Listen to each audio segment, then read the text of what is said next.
大家好，我是超子。冬天天气干燥，容易感冒咳嗽。今天给大家分享一道冰糖雪梨炖金桔，润肺化痰，经常吃可以有效的缓解。话不多说，接下来开始操作。首先准备金桔500克，放入1勺盐，少许小苏打，加入清水，提前浸泡半个小时。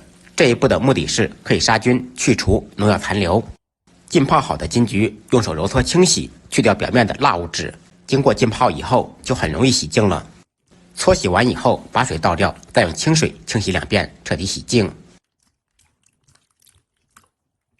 洗净的金桔稍微控水，把尾巴去掉，在上面改十字花刀，这样它的营养成分更容易释放出来。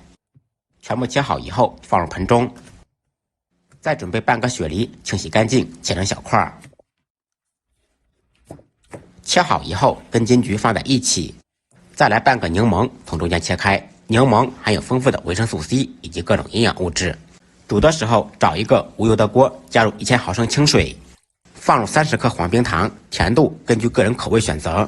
接下来把金桔和雪梨一同倒入锅中，开大火烧开锅。开锅以后转开中小火炖10分钟。利用这个时间，大家可以动动您发财的小手，点个关注，点个赞，感谢您的支持。10分钟以后，汤汁逐渐变粘稠，这个时候改开大火再烧2分钟，使汤汁都被金桔吸收。汤汁彻底粘稠以后，关火，稍微晾凉，挤入准备好的柠檬汁。柠檬汁要最后放，高温会破坏它的营养。